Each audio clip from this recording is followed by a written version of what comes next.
Chers amis visiteurs, bonjour et bon sabbat dans le Seigneur.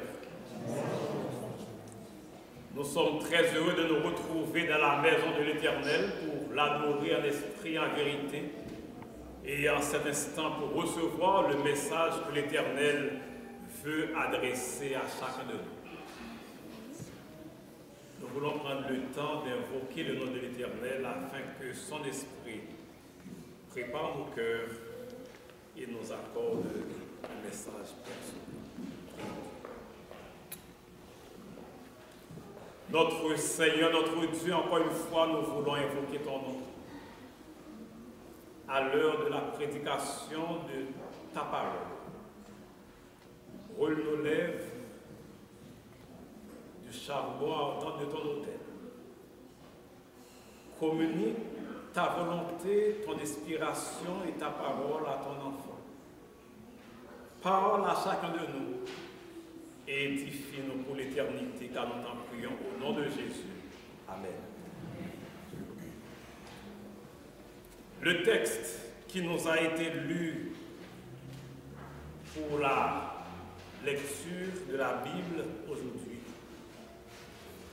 Luc chapitre 4, versets 18 et 19, nous présente la déclaration de mission de Jésus. Jésus, lui aussi, il avait une déclaration de mission. Et c'est pourquoi nous retrouvons cette déclaration de mission tout au début de son ministère public. Après avoir été baptisé dans le Jourdain, Jésus pouvait dire, quand il est entré dans le temple, prenant le rouleau du prophète Ésaïe, « L'Esprit du Seigneur est sur moi, il m'a oint. » L'onction reçue à l'occasion de son baptême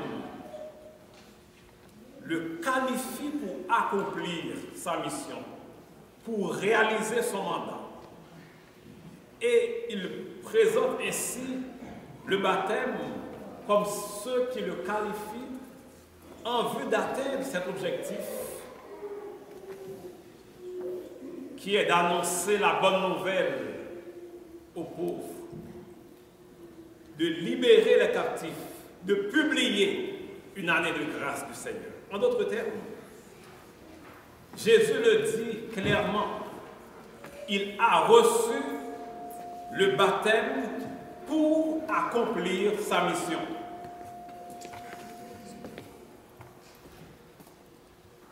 Jésus a reçu le baptême pourquoi? Pour accomplir sa mission. L'Esprit du Seigneur est sur moi. Il m'a oint pour annoncer la bonne nouvelle. Et la question que je me pose en ce matin,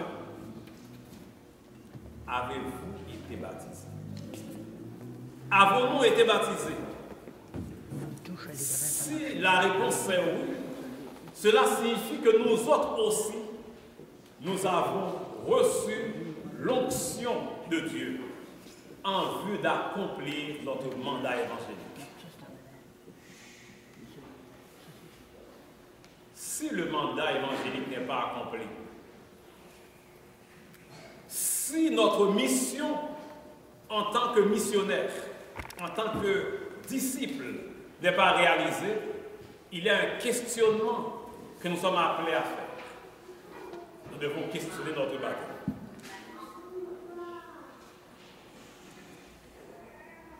Jésus pouvait dire, l'Esprit du Seigneur est sur nous. Sommes-nous en mesure, nous autres aussi, de dire, l'Esprit du Seigneur est sur nous? Et si l'Esprit du Seigneur est sur nous, qu'en est-il de l'accomplissement du mandat évangélique? À chaque fois que l'on parle d'évangélisation, il y a une question qui vient toujours à l'esprit, ou une question qui vient toujours sur le tableau. Quelle méthode? Ou encore, quelle est la meilleure méthode utilisée pour évangéliser? quelle est la meilleure méthode, quelle serait la méthode la plus efficace pour atteindre les gens de notre communauté ici.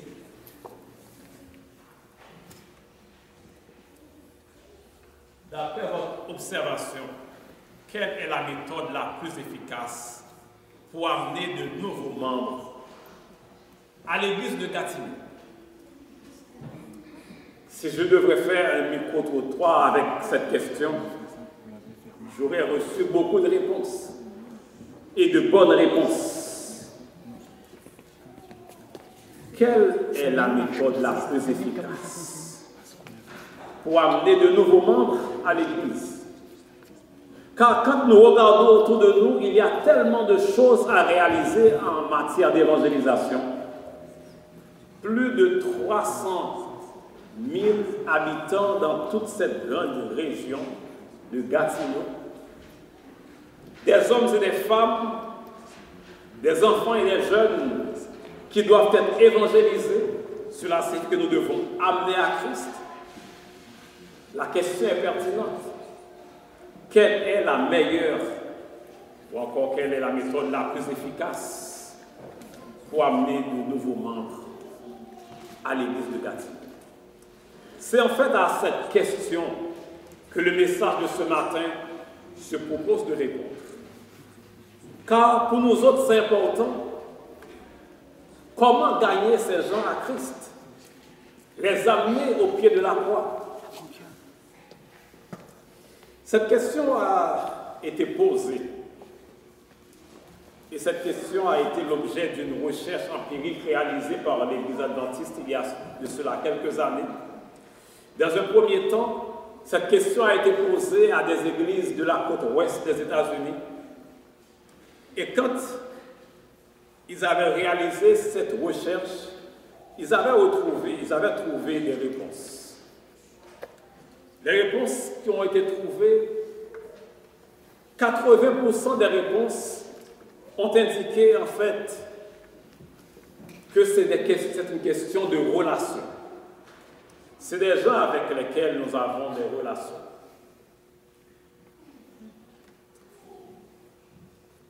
Ce sont ces gens qui arrivent à l'Église. Plus tard, on a considéré que cette recherche devait prendre plus de place ou encore donner plus d'assises en termes de validité à cette recherche. Et on a pris un échantillon plus large. Ils ont considéré des églises petites, des églises grandes, des églises moyennes, et ils ont considéré des églises urbaines, des églises rurales, des églises qui sont plus anciennes, des églises qui sont plus jeunes. Et cette étude qui est plus récente a donné ce résultat. 59%, avec plus de précision, parlent des gens qui ont grandi dans un foyer adventiste, dans une maison adventiste. Et cela met l'accent sur la relation qui existe entre les parents et les enfants pour la transmission du message chrétien, pour communiquer la foi aux enfants, à travers le culte familial, à travers aussi des occasions informelles de transmettre, de communiquer la foi chrétienne. Ce qui met beaucoup d'accent sur le rôle des parents dans le développement de la foi chez les enfants. C'est une étude qui date des années 2000. Il y a de cela des dizaines d'années avant, environ 50 ans auparavant, il y a une autre étude qui a été réalisée par le département des statistiques de la Conférence générale, et cette étude se portait uniquement sur les enfants de l'Église qui abandonnent la foi. Et ce qui a été marquant dans cette étude, c'est qu'ils ont considéré, dans les années 1960, qu'en essayant de compiler toutes les données statistiques qu'ils ont, si tous les enfants adventistes restaient à l'Église, déjà en 1960, l'Église aurait plus de 20 millions de membres.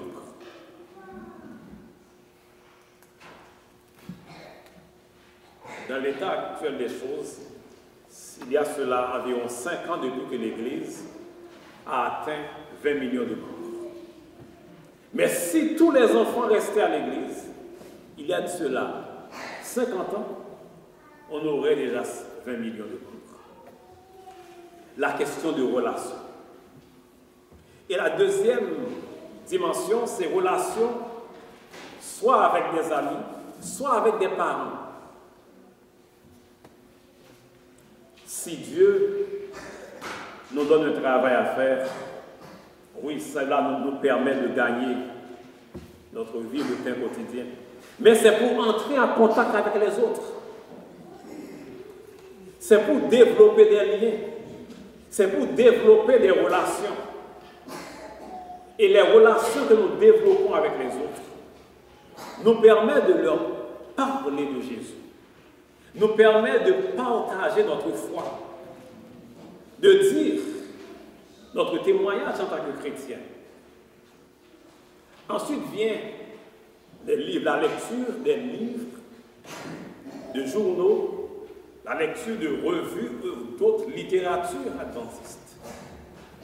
Et nous tous qui étudions l'histoire de l'Église, nous savons que dans beaucoup de territoires, dans beaucoup de pays, le message du troisième ange, le message adventiste, est entré grâce à la publication, grâce à la distribution de livres.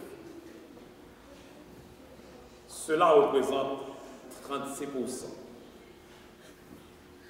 La quasi-totalité des pays de l'Amérique latine, des pays qui font partie de la division interaméricaine, ont reçu le message, pas parce que quelqu'un est allé prêcher, mais parce que quelqu'un a reçu un livre et cette personne a lu ce livre et cette personne est devenue adventiste.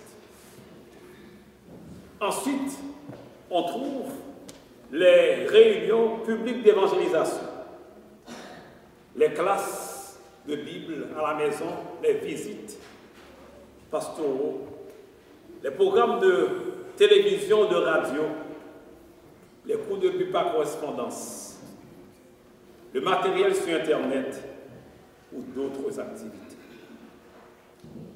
Cela nous permet de comprendre la grande place que cela revêt au niveau de la relation.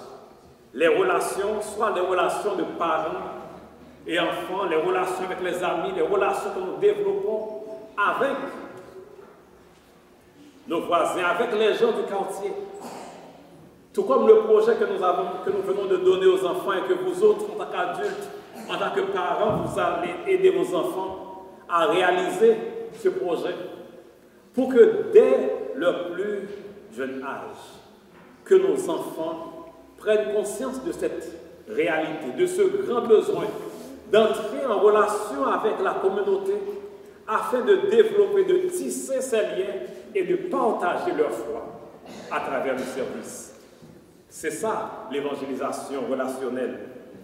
C'est une façon non structurée d'entrer en relation avec les autres. Et notre foi en tant que chrétien devient une foi contagieuse à travers nos conversations, à travers les questions que l'on nous pose. Nous témoignons, nous parlons en qui nous croyons. Nous parlons et nous disons pourquoi est-ce que nous sommes chrétiens, pourquoi est-ce que nous sommes adventistes, pourquoi nous attendons le retour de Jésus, pourquoi nous observons le sabbat. Et ces recherches ont aussi révélé que 2/3 de ceux-là qui entrent à l'Église le sont à travers les petits groupes, parce que les petits groupes permettent de développer cette relation. Et 1/3 grâce au travail, au service communautaire. Si je pose la question au texte inspiré, Voici la réponse que l'on va donner. Dans le livre Ministère de la guérison, page 118, la servante du Seigneur nous dit la méthode du Christ pour sauver les âmes est la seule qui réussisse. La méthode du Christ pour sauver les âmes est la seule qui réussisse. Il se mêlait aux hommes pour leur faire du bien, leur témoignant sa sympathie, les soulageant et gagnant leur confiance. Puis il leur disait, suivez-moi.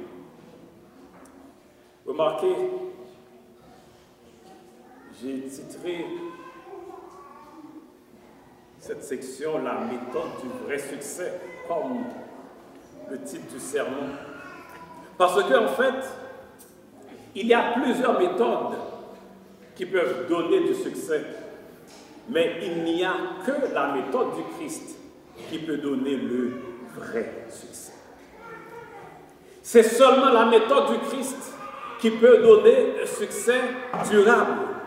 C'est seulement la méthode du Christ qui peut donner un succès véritable. 5 éléments au niveau de la méthode du Christ. Il se mêlait aux hommes comme celui qui désirait leur bien. Il montrait de la sympathie à leur égard. Il s'occupait de leurs besoins. Il gagnait leur confiance. Il leur disait, suivez-moi. Pourquoi en fait c'est important? Parce que assez souvent, quand nous parlons d'évangélisation, nous avons toujours des objections à présenter. Parfois nous disons, moi je ne peux pas faire de l'évangélisation parce que moi je n'ai pas le don d'évangéliste. C'est très souvent que nous entendons ces objections. Bien sûr, tu n'as pas le don d'évangéliste. Parce que tout le monde n'a pas le don d'évangéliste. La Bible le dit, c'est un don. Il a donné à chacun un don. À celui-ci, il a donné le don de prophétie. À quelqu'un d'autre, il a donné le don d'évangéliste. À quelqu'un d'autre, le don de faire des miracles.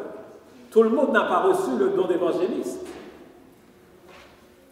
Le don d'évangéliste, c'est cette capacité de faire au-delà de ce que les autres peuvent faire pour amener des âmes à Christ. Mais cela ne dit pas que toi, tu n'es pas capable d'amener des âmes à Christ. On n'a pas besoin d'être évangéliste pour être en mesure d'amener des âmes à Christ. Et Jésus ne demande pas à tout le monde d'être évangéliste. Par contre, il demande à chacun de nous d'être des témoins. Vous recevrez une puissance survenant sur vous, le Saint-Esprit, et vous serez mes témoins. Il n'a pas dit qu'en recevant le Saint-Esprit, tous vous allez devenir des évangélistes. Mais en recevant le Saint-Esprit, tous nous allons devenir des témoins. Et en donnant témoignage de notre foi, nous amenons des âmes à Christ. En donnant témoignage de notre foi, en répondant à ceux qui nous questionnent sur notre façon de vivre, qui est différent des autres, quand ils vont découvrir ce qu'il y a de bon en nous, ils vont poser cette question. Ce qu'il y a de différent dans le bon sens. Ils vont se questionner et nous allons parler de notre foi. Nous allons dire ce que Jésus a réalisé dans notre vie. Nous allons dire comment est-ce que nous avions rencontré Jésus et comment notre vie en a été transformée. La méthode du Christ, il se mêlait aux hommes comme celui qui désirait leur bien. Cela signifie que Jésus il se mêlait aux gens. Se mêler, c'est rendre visite, c'est travailler ensemble. Comme nous autres, Jésus nous donne cette opportunité. Il nous donne l'occasion d'entrer en relation avec les autres. Car c'est en entrant en relation avec les autres que nous pouvons découvrir leurs besoins. Dans quelle mesure nous autres, en tant qu'Église, nous sommes en relation avec la communauté ici à Gatineau? Il y a une question importante à se poser à chaque instant. Si on devrait passer un questionnaire dans cette communauté, disons dans ce quartier même, là où nous sommes, et on devrait demander aux gens de la communauté qu'est-ce qu'ils pensent de nous autres adventistes du 7e jour, quelle réponse ils allaient donner? Si on leur demande en quoi nous sommes utiles à leur vie, quelle réponse ils allaient donner? Jésus se mêlait aux gens comme celui qui désirait leur bien. Peuvent-ils dire que nous autres, nous sommes en train de travailler à leur bien-être, au bonheur, au bien-être, au shalom de la communauté? Il montrait de la sympathie à leur égard. Jésus le faisait. Sommes-nous en train de servir comme Jésus? Démontrons-nous de la sympathie aux gens qui nous entourent, à cette communauté? C'est se préoccuper de leurs besoins. Jésus n'attendait pas que les gens venaient à lui, encore demandaient son aide. Il pouvait rencontrer ce paralytique et il voyait déjà quel était son besoin. Et Jésus pouvait lui dire, veux-tu être guéri? Jésus n'attendait pas que ce paralytique posait cette question. Mais Jésus a posé la question. Il manifestait de la sympathie, il manifestait de la compassion.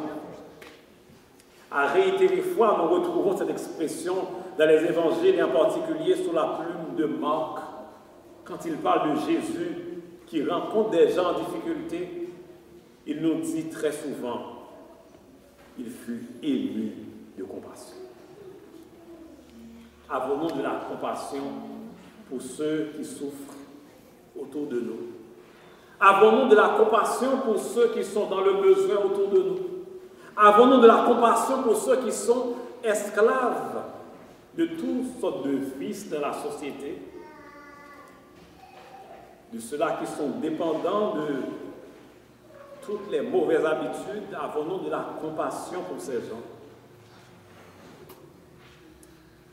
Si nous voulons que des gens, de nouveaux membres, arrivent dans notre Église, nous avons besoin de développer ces mêmes vertus que le Christ lui-même il a manifestées. Il s'occupait de leurs besoins. S'occuper des besoins signifie répondre aux besoins des autres.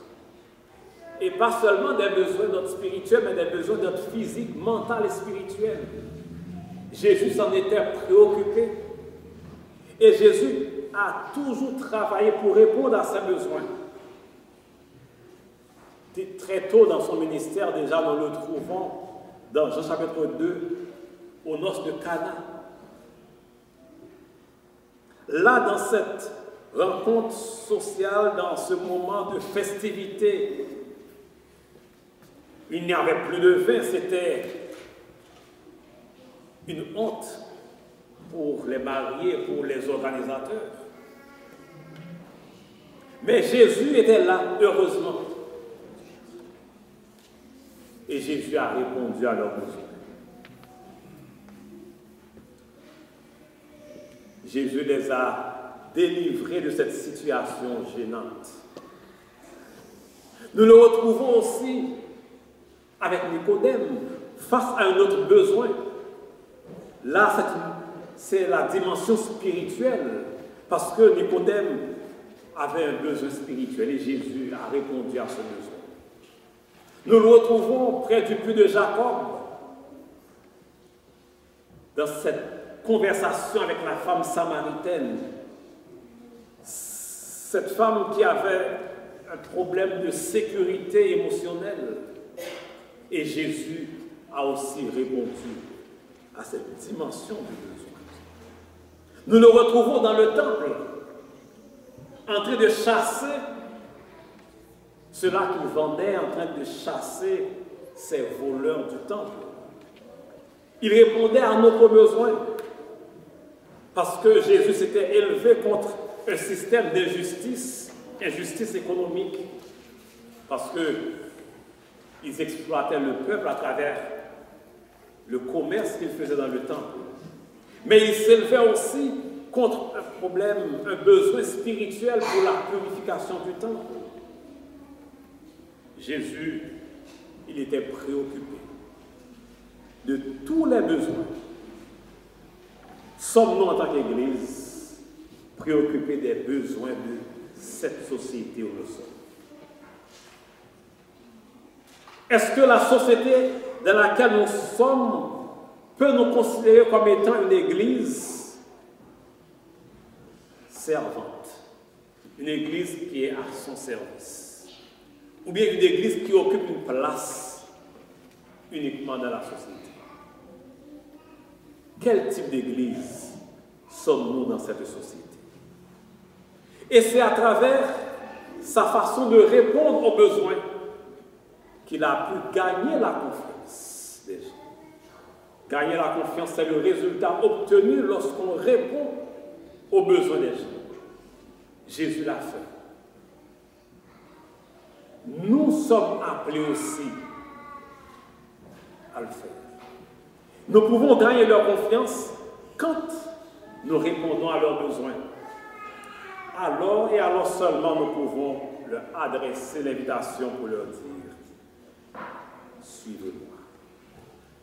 Lancer l'appel du Maître à devenir des disciples, afin que les hommes et les femmes de cette société deviennent des fils et des filles du roi. Jésus est entré dans le temple et il fait la lecture. L'Esprit du Seigneur est sur moi. Il m'a envoyé pour accomplir ma mission. En ce matin, mes frères et mes sœurs bien-aimés, avons-nous l'onction divine pour accomplir cette mission? Avons-nous le Saint-Esprit de Dieu en vue d'accomplir cette mission? Jésus pouvait accomplir cette mission parce qu'il était rempli de l'Esprit de Dieu. Puissant ce matin, chacun de nous, rechercher l'onction de Dieu afin que nous soyons baptisés de son Esprit pour accomplir la mission de Dieu. Voulons-nous faire cette prière à Dieu en ce matin? Demandant à Dieu de nous baptiser de son Esprit afin que nous puissions accomplir la mission qu'il nous a. Fermons nos yeux et prions l'Éternel. Notre Seigneur, notre Dieu, merci de ce que tu veux faire de nous, tes collaborateurs. Tu veux faire de nous des ouvriers avec toi dans ta vie. Mais nous ne pouvons pas réaliser cette mission sans le baptême de ton Esprit. Puisses-tu, ô Éternel, nous baptiser de ton Esprit. Que nous soyons remplis de ton Esprit et que cette Église devienne une Église servante. Une Église qui puisse servir comme toi-même tu as servi. Et qu'en utilisant ta méthode, que des hommes et des femmes arrivent à te connaître, que le nombre des élus soit complet, que bientôt tu reviennes et que nous soyons sauvés. Accorde-nous cette grâce, car nous t'en prions en Jésus, lui qui vit, qui règne dès maintenant et au siècle des siècles.